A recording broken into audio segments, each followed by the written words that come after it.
Here's my April 2022 update of the best current accounts here in the UK. I'll get to the switching offers of my picks later in the video, but I'm going to start off with some news that might be relevant to you if you've got Santander, Barclays, Chase or Virgin current accounts. So we'll go through those, plus some news on branch closures as well. Let's start off with the Santander one, because I think this could be quite a thing you might have kind of not thought about if you've got the 123 or the 123 Lite account. Now, I've spoken about this before. I don't think you should have the 123 Lite account. You're not getting anything worth that extra you're paying every single month. The 123 Lite is the one you should be having because you get cash back on a lot of your bills, your council tax, your energy, your water, your broadband, your mobile and your TV. You'll get up to 3% back on those core bills. And seeing as most of us pay those bills, it kind of makes sense to earn a little bit of money back at the same time, right?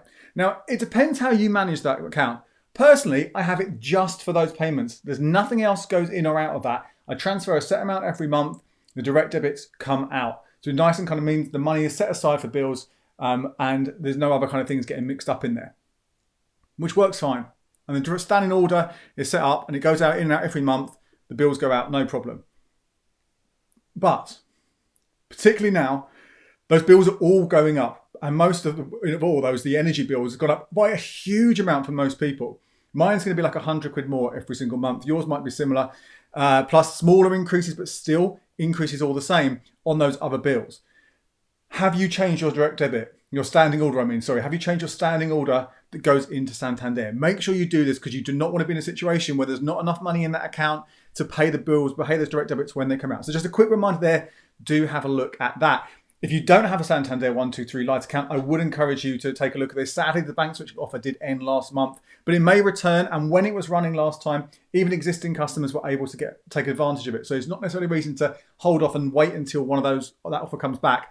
I would open it up now, get that cash back on those bills. And of course, the flip side of energy bills and council tax bills, everything else getting more expensive, is you're going to get more cash back from this account as well. I used to say it was worth 40 to 60 quid a year for most people. If you've been savvy and you've got decent deals on your bills, could be worth even more now. Barclays customers, I've mentioned this before, so be very, very quick, but Barclays Blue Rewards, remember they're changing how that works. It used to be £4 a month and a £7 reward, so £3 profit a month, £36 a year. That's now changed. You pay £5 a month and you get a £5 reward, so you get nothing.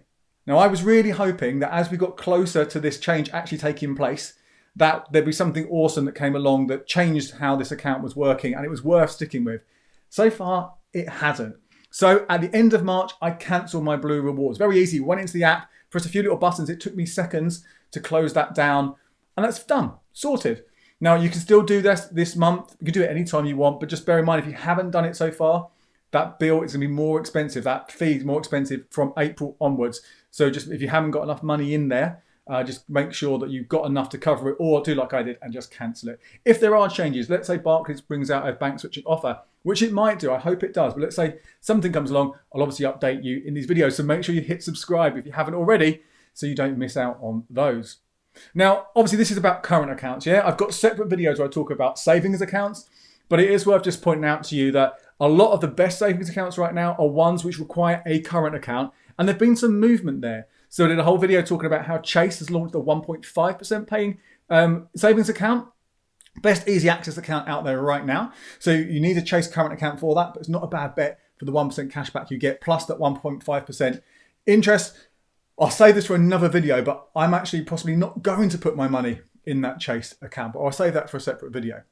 NatWest, they've got, and RBS as well, they have got their linked digital regular saver. They boosted how much you can save in that from £50 to £150, but they've also just increased the rate. That's every month, I should say.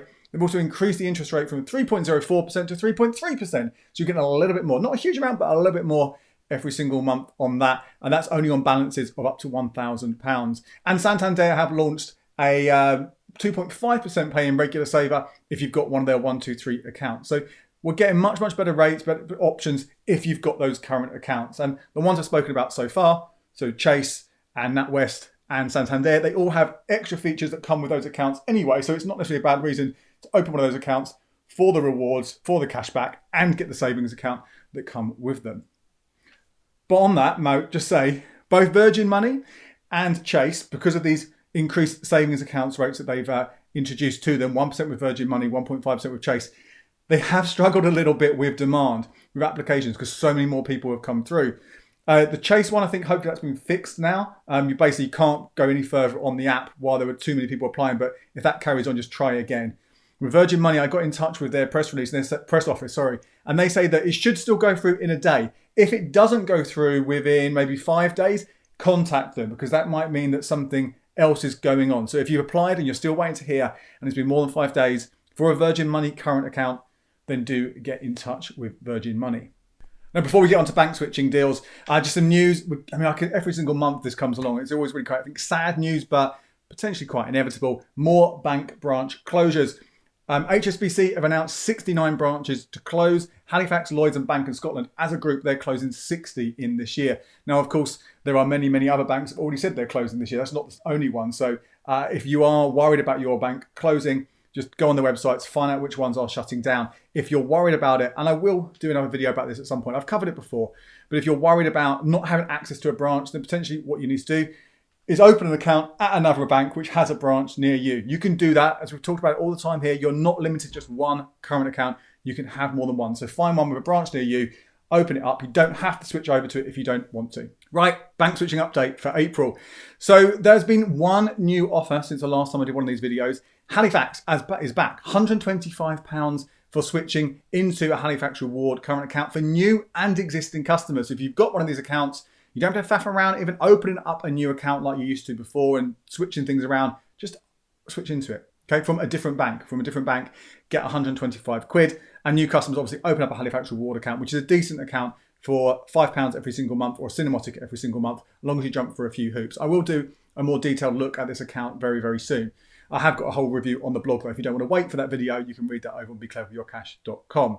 That's the only new switching offer. The few have closed since the last update. So Santander is finished, NatWest is finished, Lloyds is finished as well. They are all gone. Still running on Nationwide, £125 if you're an existing customer, £100 if you're not, but it's very easy to become an existing customer. There is 150 quid for RBS. That one ends on the 21st of April. So you haven't got long to grab that one, 150 quid there. Can't get that money if you've already had money from RBS or NatWest since a certain date, so do check that. Virgin Money, that one is still running. That's a £100 voucher plus an extra boost on their savings rate. So basically it works out worth 150 quid over a year. And Co-op still has its £50 refer a friend offer. That's it as far as the switching offers go right now. Oh, sorry, First Direct, 150 quid. That one is still going. And actually, while we're talking about First Direct, let's move on to the next section. And this is welcome offers where you don't have to switch. So if you don't want to switch, I think you should. I think you get the money. It's easy money. The criteria is really, really easy to do on all those accounts. But if you don't want to do that, you just want to open an account and get some money. First Direct have started giving you 20 quid for doing this. Now you'll wait 4 months before you get that money. And if you do take that money, you won't be eligible for switching cash later on. So I kind of don't see the point of it in lots of ways. It's very, very easy to switch into First Direct as long as you've got a spare account and get 150 quid. Or just open one and get 20 quid. I don't see the difference, but it's there if you want to. And incidentally, one of the other accounts which will give you free money for opening an account, not directly, but via a cashback site, is TSB. There are two accounts, the Spend and Save and the Spend and Save Plus. I'm not a fan of. I don't think they're good ones for everyday spending. They're too faffy to get the money on them, and there are much, much better options out there. But you have, for a good while now, been able to get cashback via Quidco. From low as 30 quid up to, I've seen as high as 80 quid at one point, depending on which account you're going for. However, I looked and they've disappeared from Quidco. They're no longer there, but they have appeared on Top Cashback, which is another cashback site. Quidco and Top Cashback are the main cashback sites that you should use. They're now on there. There have been a couple of changes which is worth knowing about. First of all, the amount you get is reduced. It's now 20 quid for the Spend and Save account, 40 quid for the Spend and Save Plus. And although the other terms and conditions have remained the same, such as having to have it open for 4 months, having to pay £500 into the account for 3 of those 4 months, and make 2 transactions, which could be a transfer or could be a debit card purchase, again, in 3 of those 4 months, they've stayed the same. The new addition there is you can't get this if you already have any TSB current account. It used to be you just couldn't have the Spend and Save. If you've got any TSB current account right now, then you can't take advantage of that cashback. The other one to tell you about here, the Monzo, free £5 for signing up. I know a lot of you are interested in that and excited by that because I featured it in a previous video. This was a referral link. And after a certain point, this gets cut off, right? So my link no longer works. However, if you have a friend with a Monzo account and you haven't got a Monzo account, get their link so you can get a free $5 for opening that account. Sadly, my one has completely finished, so you won't be able to get a $5 from that. Right, end this episode with my top current accounts for April 2022. Where do we stand? How have things changed since last month? Well, there's not a huge amount of movement actually on these. I'm going to go with my top account just for everyday spending. That is still Starling Bank. I really like Starling. It's the one that I use every day. I think you'd be very happy using Monzo or potentially even using Chase for your everyday banking. They have a lot of the same features. My personal preference though is still Starling. My best account for everyday spending rather than everyday banking, that is Chase, because that 1% cashback for 12 months plus 5% on your roundups there. So you can't get anywhere better for spending, debit or credit card, unless you're eligible for a welcome bonus from American Express. I'll be doing an update on that video very soon as well. So make sure you check out some of the new welcome offers that are from American Express. Look out for that video. The best account for bills, that Santander 123 Lite account that we mentioned at the top. Feels like a no-brainer to have that one as a separate account for your bills to be paid from. Best account for rewards. This one is your Halifax reward account that, again, we mentioned earlier. Not only is that £125 switching bonus now in play, but you can get, if you remember, £5 a month or a free cinema ticket every single month, or 2 movie rentals every month, but I don't think that one's worth it as much. And finally, the best account, if you have an overdraft that you want to clear, very expensive. This should take priority over everything else, actually. Nationwide's Flex Direct account. As long as you haven't had this offer before, you get a 0% overdraft for 12 months, giving you an opportunity to really pay that down and clear it without all that massive interest getting added on, potentially around 40%. My name is Andy Webb. Let me know in the comments below what you think of what I've told you about in today's video, and check out these videos here for more about the best current accounts.